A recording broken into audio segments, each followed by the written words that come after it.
Hey folks, welcome to my channel. So இப்போ நான் எங்கே இருக்கேன்னா கும்பகோணம் பஸ் ஸ்டாண்டில் இருக்கேன். ஸோ இங்கேருந்து கும்பகோணம் சுற்றி இருக்க 9 நவகிரக கோயிலுக்கும் நான் போக போகிறேன். ஸோ நீங்கள் கும்பகோணம் நவகிரக கோயிலுக்கு போகணுன்னா இந்த வீடியோவை ஃபுல்லாக பாருங்கள். நான் ஃபுல் இன்ஃபர்மேஷன் கொடுக்குறேன். அது உங்களுக்கு ரொம்பவே யூஸ்ஃபுல்லாக இருக்கும். இந்த பஸ்ஸுக்கு நீங்கள் நேரில் போய் டிக்கெட் வாங்க முடியாது. Full and full online ticket மட்டும் தான். ஸோ நீங்கள் ஃபஸ்ட்டு செய்ய வேண்டியது கும்பகோணம் நவகிரக பஸ் புக்கிங் ஆன்லைனுன்னு சொல்லிட்டு கூகுளில் போடுங்க. ஸோ உங்களுக்கு டிஎன்எஸ்சிடிசி வெப்சைட் ஓப்பன் ஆகும். நான்ஏசி டிக்கெட் பார்த்தீங்கன்னா உங்களுக்கு 740 ரூபாய் வரும். அண்ட் ஏசி டிக்கெட் பார்த்தீங்கன்னா 1274 ரூபாய் வரும். ஸோ பார்த்தீங்கன்னா காலையில் 5 மணிலேருந்து 5:30க்குள்ளே எடுத்துகிட்டு வாங்க. ஸோ நீங்கள் கரெக்டாக உங்கள் டைமுக்கு பஸ் ஸ்டாண்டுக்கு வந்துடுங்க. அண்ட் நீங்கள் வந்த உடனே உங்களோட டிக்கெட்டை அங்கே ஒரு ஆஃபீஸ் இருக்கும், அந்த ஆஃபீஸில் காட்டிட்டு உங்கள் டிக்கெட்டை கன்ஃபார்ம் பண்ணிக்கோங்க. இங்கே பஸ் ஏறினதுமே இந்த ஐடி கார்டை உங்களுக்கு கொடுப்பாங்க. அண்ட் இந்த ஐடி கார்டை கழுத்தில் மாட்டிக்கணும்.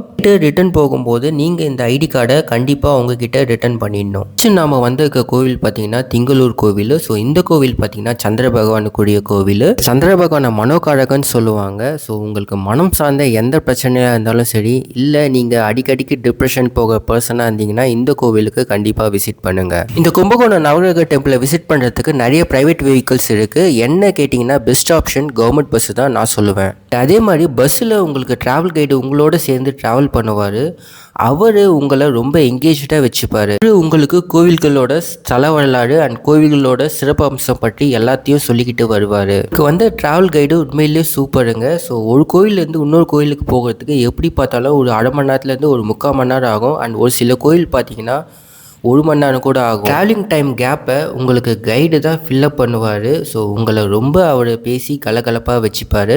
இப்போ நான் வந்திருக்க இடம் பார்த்தீங்கன்னா திருநாகேஸ்வரம். ஸோ இந்த இடத்துல ராகு பகவானுக்குரிய கோவில் இருக்குது. இந்த பஸ்ஸில் நீங்கள் ட்ராவல் பண்ணும்போது பார்த்தீங்கன்னா காலையில் உங்களுக்கு டிஃபனும் அண்ட் மதியானம் சாப்பாடும் அவங்களே கொடுத்துடுவாங்க. அன்னதானத்துக்கு தேவைப்படுற மொத்த செலவையும் உங்கள் கூட ட்ராவல் பண்ணுற சக பக்தர்கள் தானாக முன் வந்து ஒரு சில பேர் ஏற்றுப்பாங்க. அண்ட் அது மட்டும் இல்லை, ஒவ்வொரு கோயிலும் தர பிரசாதமே வாங்கி உங்களுக்கு கொடுப்பாங்க. அண்ட் அதே மாதிரி நீங்களும் வாங்கி மற்றவங்களுக்கு கொடுக்கலாம்.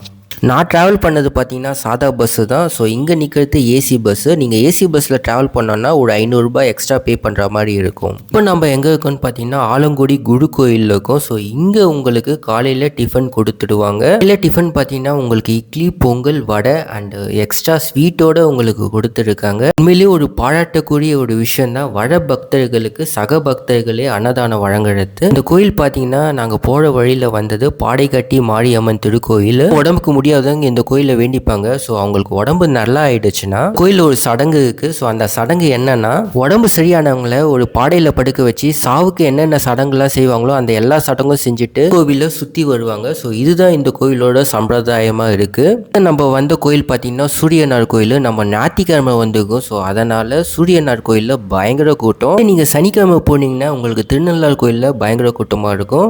அண்ட் அதே மாதிரி செவ்வாய்க்கிழமை போனீங்கன்னா ஈஸ்வரன் கோயிலில் கூட்டமாக இருக்கும். ஸோ நீங்கள் எந்த கிழமையில் போகிறது ரொம்பவே முக்கியம். சூரியனார் கோயிலில் நம்ம கூட ட்ராவல் பண்ண பக்தர் ஒருத்தர் எல்லாருக்கும் இளநீர் வாங்கி கொடுத்தாரு. அடுத்த நம்ம வந்த கோயில் பார்த்தீங்கன்னா கஞ்சனூர் திருக்கோயில். ஸோ இந்த திருக்கோயில் பார்த்தீங்கன்னா சுக்கிர பகவானுக்கு ஃபேமஸான ஒரு கோவில். இதில் நிறைய பணம் சம்பாதிக்கணும்னு நினைக்கிறவங்க இந்த கோயிலுக்கு கண்டிப்பாக போங்க. மதியானம் லஞ்சுக்கு பார்த்தீங்கன்னா சாப்பாடு, சாம்பார், ரசம், மோர், வடை, பாயாசம்னு சொல்லிட்டு ஒரு பக்தர் ஸ்பான்சர் பண்ணியிருந்தாங்க. லஞ்சுமே ரொம்ப சூப்பராக இருந்தது. நம்ம அடுத்த வந்த கோவில் பார்த்தீங்கன்னா வைத்தீஸ்வரன் கோவில். ஸோ இந்த கோவில் பார்த்தீங்கன்னா செவ்வாய் பகவானுக்குரிய கோவில். ரொம்ப நாளாக நோய்வாய்ப்பட்டு இருக்கவங்க, உடம்பு சரியில்லாதவங்க இந்த கோவிலுக்கு வந்தாங்கன்னா உடம்பு சீக்கிரமே சரியாகிடும்ன்றது நம்பிக்கை. அதே மாதிரி கல்யாணம் நடக்காதவங்களுக்கு இந்த கோவில் வந்தாங்கன்னா சீக்கிரமே கல்யாணம் நடக்கும்ன்றதும் நம்பிக்கை. அதே மாதிரி கண்டிப்பாக நீங்கள் ஒரு விஷயத்தை நம்பி செஞ்சீங்கன்னா அந்த விஷயம் கண்டிப்பாக உங்களுக்கு நடக்கும். அதுதான் மேனிஃபெஸ்டேஷன் சொல்லுவாங்க. அடுத்து நம்ம வந்திருக்க இடம் பார்த்தீங்கன்னா திருவெண்காடு. ஸோ இந்த திருவெண்காடுல புதன் திருத்தலம் அமைஞ்சிருக்கு. இந்த கோவிலில் பார்த்தீங்கன்னா பேரண்ட்ஸ் எல்லாரும் அவங்க குழந்தைங்க நல்லா படிக்கணும்னு சொல்லிட்டு அவங்க பேருக்கு அர்ச்சனை பண்ணிட்டு இங்கே உங்களோட குழந்தைங்களுக்கு பேனா அண்ட் புத்தகம் வாங்கிட்டு போகிறாங்க. நாம் இந்த பயணத்தில் பூம்புகாரை கடந்து போனோம். பூம்புகார் பார்த்தீங்கன்னா ஒரு வரலாற்று சிறப்புமிக்க ஒரு இடம்னே சொல்லலாம். இந்த ஊரை தான் சோழர்கள் தங்களோட 2வது தலைநகரமாக வச்சிருந்துருக்காங்க. அண்ட் அதே மாதிரி சோழர்களோட துறைமுக தலைநகரமாக இந்த இடம் இருந்திருக்கு. இந்த இடத்துல இருந்து தான் நிறைய கப்பல் போக்குவரத்தும் இவங்க செஞ்சுருக்காங்க. அடுத்து நம்ம வந்திருக்க இடம் பார்த்தீங்கன்னா கீழே பெரும்பள்ளம். ஸோ இந்த இடத்துல கேது பகவானுக்குரிய திருத்தலம் அமைஞ்சிருக்கு. ரகு அண்ட் கேதுவை பார்த்தீங்கன்னா சாயா கிரகம்னு சொல்லுவாங்க. கோவிலுக்கு மனம் சார்ந்த பிரச்சனை இருக்கவங்க வந்தாங்கன்னா அந்த பிரச்சனையெல்லாம் சரியாகிடுன்றது நம்பிக்கை. ட்ரிப்பில் ஃபைனலாக நம்ம வந்திருக்க இடம் பார்த்தீங்கன்னா திருநள்ளாறு. ஸோ இந்த இடத்துல சனி பகவானுக்குரிய கோவில் இருக்குது. உங்கள் லைஃப்பில் ஏதாவது ஒரு விஷயம் லேட் ஆகிட்டே இருக்குது, தடங்கள் ஆகிட்டே இருக்குன்னா அதுக்கு காரணம் சனி பகவான் தான். ஸோ நீங்கள் இந்த கோவிலுக்கு வந்தீங்கன்னா அந்த தடையெல்லாம் நீங்கி இந்த காரியம் எல்லாம் சக்ஸஸ்ஃபுல்லாக முடியுன்றதும் நம்பிக்கை. ஃபைனலாக நம்மளோட இந்த நவகிரக ட்ரிப்பு சக்ஸஸ்ஃபுல்லாக முடிச்சிட்டோம். இந்த நவகிரக பயணத்தில் நான் கவனித்த விஷயம் என்னென்னா, இந்த பஸ்ஸில் பயணித்த அனைவருமே எல்லாருமே ஒரே குடும்பமாக பயணித்தாங்க. இதுக்கு காரணம் பார்த்தீங்கன்னா இந்த கைடு அண்ட் டிரைவர் அண்ணா அண்ட் அவர் கூட இந்த அசிஸ்டண்ட்டு தான். நீங்கள் உங்கள் வாழ்க்கையில் ஆன்மீக பயணம் போகணும்னு ஆசைப்பட்டீங்கன்னா கண்டிப்பாக இந்த கும்பகோணம் நவகிரக பயணத்துக்கு போயிட்டு வாங்க.